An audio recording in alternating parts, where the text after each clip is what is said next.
Welcome back to CNBC TV in Prime. You're watching the Global Reset. Well, today we're diving into a new ICRA report that takes a close look at the Indian IT services industry and the changing policy landscape in the US that could reshape the so-called American dream, from steep hikes in H-1B visa fees to the proposed Hire Act that could see tax outsourcing. The report warns of new headwinds for India's $250 billion in IT exports. We will in just a bit be joined by Kinjal Shah, Senior Vice President and Co-Group Head at ICRA. Well, allow me to quickly list the three main points that Kinjal and our colleagues are making in that report. The US remains the single biggest growth market for Indian IT, accounting for more than half the sector's revenues. ICRA notes that discretionary IT spending has stalled amidst economic uncertainty and new tariffs. With delivery models already under strain, Indian tech giants face tougher execution risks ahead. The new visa norms are designed to discourage foreign hiring. Starting September 2025, US employers will pay a steep $100,000 per year per new H-1B visa, up from just a few thousand earlier. But ICRA finds that for large Indian IT firms, the direct financial impact will be limited, around 1% hit to operating margins. The broader sort of talent pipeline could tighten. Now, the real threat, ICRA says, comes from the proposed Hire Act. This is a 25% outsourcing tax, which could wipe out India's cost advantage and pressure both revenues and margins. Remember, this is a proposal. It's in the Senate in the US, but we don't know whether this moves forward, how many people, how many senators and congressmen and women in the US are for it, against it. So we don't know whether this passes or not. Now, companies, if this does get through, may need to rewire their global delivery model, which basically means more local hiring onshore in the US, higher automation, and greater diversification beyond the US. But without further ado here now, let me go across to Kinjal Shah to take this discussion forward. Kinjal, good to have you with us here. Thanks very much. I think the H-1B bit is, I guess, well debated, discussed, etc.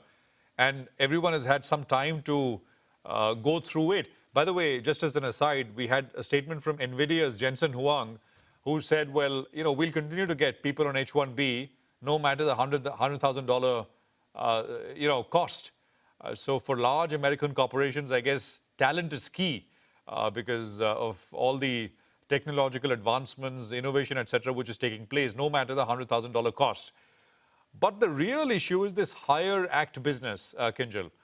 Let's just talk about, how do we talk about this? I mean, is there any way to tell whether this goes through, gets passed, no? How are you thinking about it, and what are you telling clients? Yeah, I think, you rightly mentioned that just giving a background and context to all this. Currently, the Indian IT services industry is already facing some headwinds in terms of revenue pressures because of the macroeconomic uncertainties and the slowdown in the discretionary spending. Now, over the last several quarters, some 6 to 8 quarters, we've seen that the revenue growth for the industry has been quite muted. Especially in the constant currency terms. They may have some benefit because of the INR depreciation vis-a-vis the USD, but when one talks about constant currency term, the revenue growth has been quite subdued. Now, in this background, we're seeing two major changes which are coming up. One is the H-1B visa fees related hike, and the second is the proposed Hire Act. Now, as you rightly mentioned, and what we've covered in our report as well, is that the impact of the H-1B visa is not likely to be very significant. We do coverage on a sample of 15 listed entities. And our analysis says that the increase in the visa fee to $1 lakh per new H-1B approval would be limited to some 100 basis points on the overall operating profits of this sample set of companies. However, if one looks at this proposed Hire Act, which proposes around 25% outsourcing tax for any of the services that the US companies outsource to foreign entities, that will definitely be a game changer for the Indian IT services industry, because till now the Indian IT services industry have benefited from the significantly cost advantage that they have. And also because of the significant talent pool that India has. Now, a 25% tax on this will significantly raise the cost of outsourcing, and then this will erode India's core advantage of delivering high quality IT services at lower cost.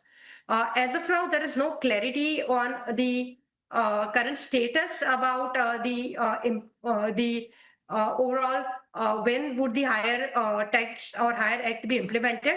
But if that will get implemented, we do expect that the Indian IT services companies will have to tweak their delivery models.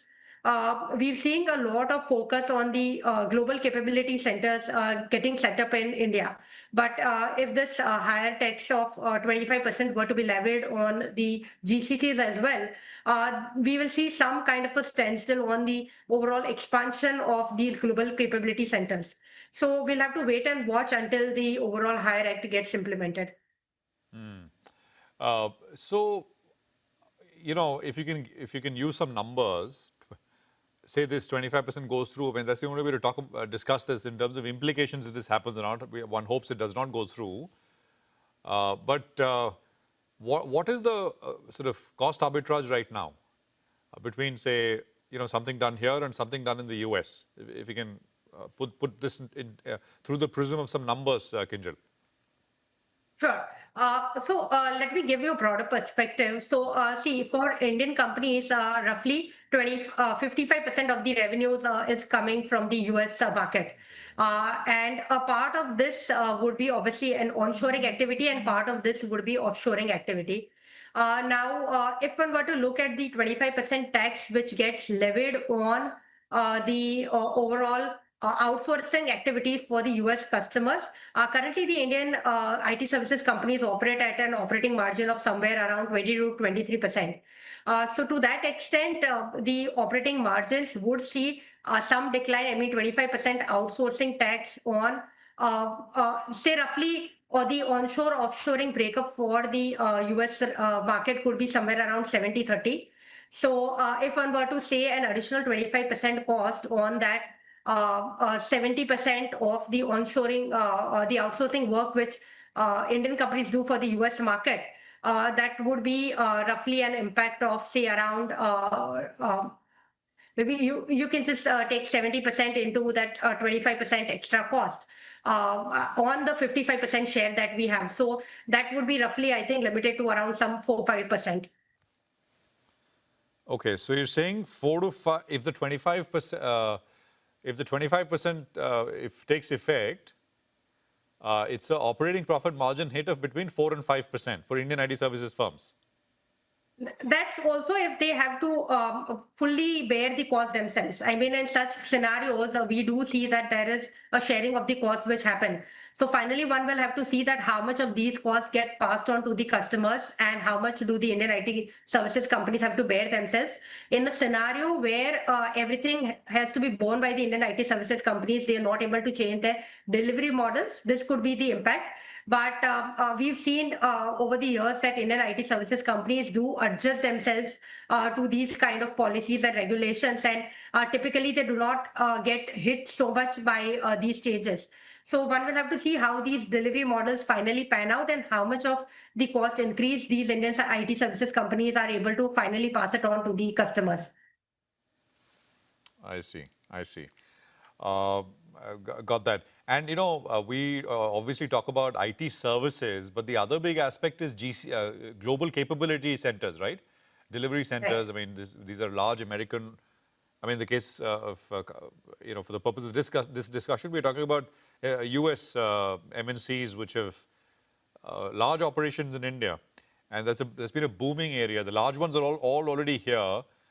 Some of the niche, smaller ones, I mean, every week we are seeing new openings, etc. You think there is this kind of an implication? Although that's harder to tell, right? Because that's like for a captive customer. Right. So the nitty-gritties have to be looked at whether these global capability centers would also form a part of this overall outsourcing services that we're talking about. But yeah, if they do form a part of the overall policy, then the 25% tax may get applied to them as well.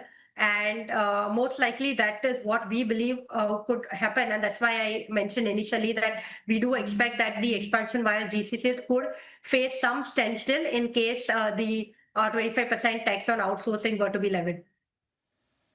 Yeah, yeah. I mean, Kinjal, useful conversation and gives us a way to think about this if it does come to that. I hope it does not.